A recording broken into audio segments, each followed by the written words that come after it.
Bismillah ar-Rahman ar-Rahim. Assalamu alaikum, my dear third secondary students. Welcome to the second semester of the Rus Online. And today is the end of Unit 5, and our lesson today is only writing. And of course, this is taken from your book, Traveler 6. So as usual, we'll start with what we learned today. As you can see, we have the objectives, and these two objectives mainly are for writing.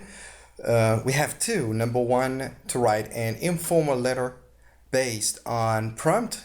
And number two, to use inappropriate phrases in writing a letter. So for number one and two, we have writing. And today for number one, we're going to write informal letter. A letter to a friend, a letter to your brother, a letter to somebody you know. And number two, to use some good writing, we need more vocabulary, we need some nice phrases and proverbs and some stuff like this to make a writing looks better. So if you were considering doing a course at a university abroad, what kind of information would you ask somebody who had done the same course? So let's see, you're now third secondary students, and most of you are planning to go and continue your study in a college outside Saudi Arabia.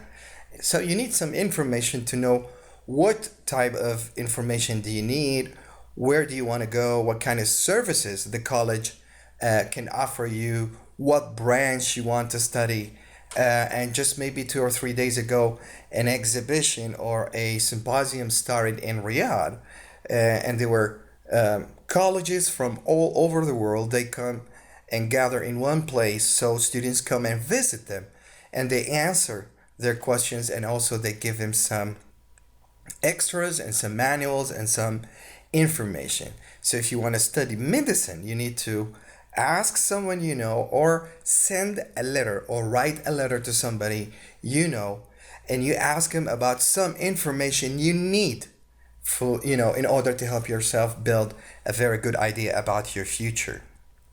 So when writing an informal letter, okay, you can see here we got some tips and advice that can help you write a nice solid informal letter. So you can see to the left we got a prompt, and the prompt shows some kind of graphs here and some kind of statistics. So you need to read the statistics and the graph. So, in short, you read the information. So when writing a letter based on prompts, one, read the rubric and the input carefully. So you read the information here. Then two, decide how to organize and develop the information in a paragraph. So you read, you got some information about what you read. Then two, see how you can organize your ideas and develop them. Three, write in an appropriate style according to who the person you are writing to. So if you're writing to a boss, so make it a little bit formal.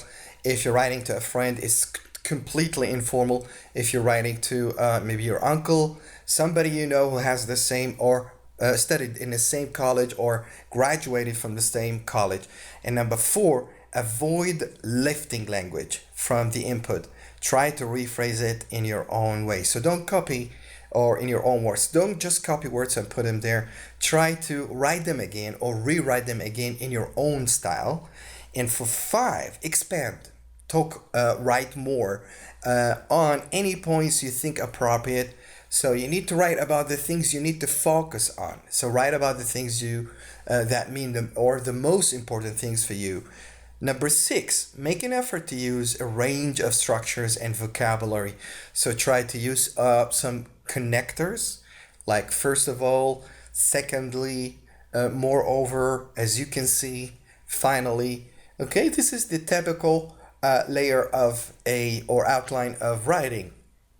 Try to use nice vocabulary and nice grammar, of course. And finally, number seven, aim at achieving a positive effect on the reader. Try to really look serious, because you're writing about something serious, which is your future. Okay, so try to look positive, try to look nice, try to look effective on anyone who's going to read your letter. So here is a draft, or maybe a sample of a writing to Manchester written in 1824 Manchester University. So let's see how we could help write some kind of, an informal letter asking about some information about colleges. Do you think I will like it in Manchester? Did you find it easy to make new friends? Are the tutors friendly and helpful? I know the university has an excellent academic reputation, so I'm certain the standard of education will be very high. Any tips would really help me. Carl has been studying architecture at the University of Manchester for a year. His friend Salim has been offered a place to study architecture at the same university, but he's not sure whether to accept, as he also received an offer from another university. So he's writing to his friend who has studied this before, and he got too many offers from different university. What's he's gonna do? He needs an advice. So he has written Carl a letter asking about Manchester University and what student life is like there. Read the extras from Salim's letter, then using the information appropriately, write Carl's reply to Salim, which should include whether or not the university is recommended and why. Okay, so let's start with the letter. Of course, you always start with Dear Salim, and you ended up with your signature and your name, and then you start with at the beginning with the first paragraph as a conclusion, and then you have the body of the paragraph, 2 or 3 paragraphs, and finally the final paragraph, which is always a conclusion. Okay, so Dear Salim, comma, thanks for your letter. I'm so happy to hear that you've been accepted at Manchester University. Congratulations. I think you should definitely accept the offer. It's a fantastic university and the city is amazing. I think Manchester is a great place to be a student. The university have over 30,000 students, so you are bound to make new friends. And of course, you already have one here when I first arrived. I was worried that I wouldn't make any friends, but I moved into students' halls, and living here has given me the opportunity to meet lots of people from all around the world. I have also learned to become more independent. My course is very challenging and it's been tough adjusting to managing my time. It was especially stressful during the exam period in January. But all the tutors are very approachable and easy to get on with and have been very supportive. Why don't you try to come to an open day? That way you will meet some of the tutors and other students, and you will also be able to see what Manchester is like as a place.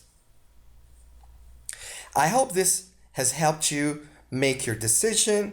I'll be thinking of you, and if you want to know anything else, do contact me.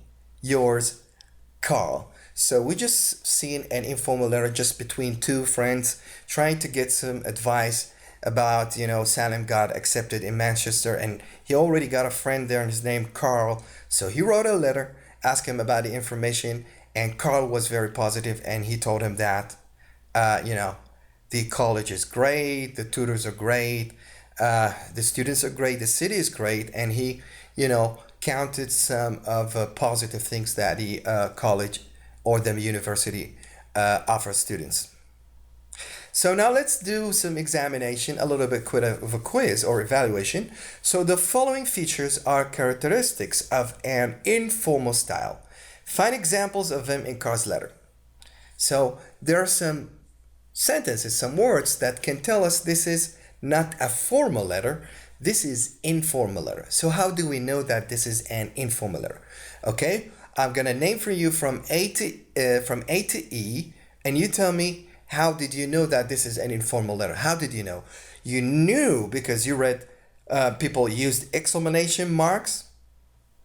Why? Because B, there were abbreviations and contractions. Or C, expression of personal opinion and feelings? Or D, use of first person singular, which is he, she, it? Or there were too many phrasal verbs? What is one of the things that really told you, look, this is an informal letter?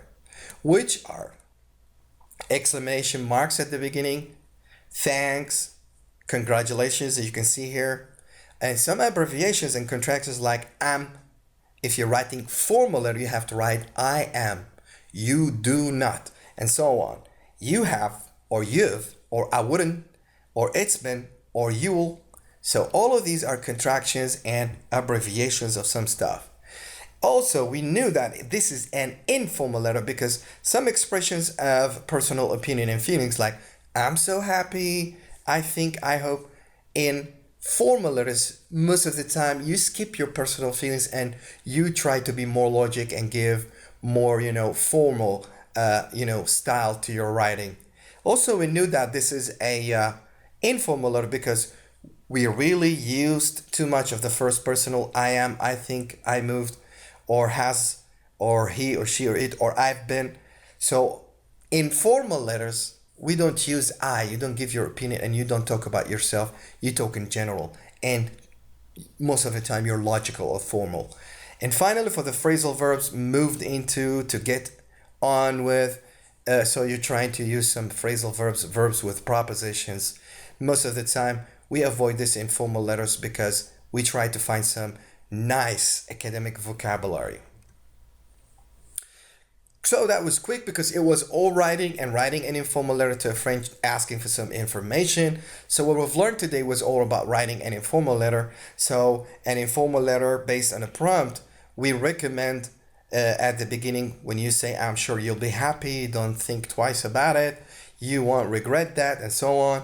And then you try to give some information like you asked about something or somebody or some, another person or thing you mention or you support, and you should know that blah blah blah the college or the university offer 1 2 3, and then in the end you express your opinion the way I see it.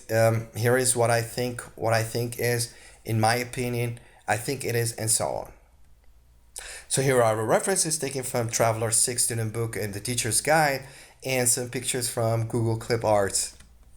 And at the end, for more information and lessons, you can visit our website, ain.edu.sa, and you can follow us on Twitter at ain_edu, and call us on this number for any information or inquiry. That was all for today. Thank you for watching this. Until I see you again, have a good day and assalamu alaikum.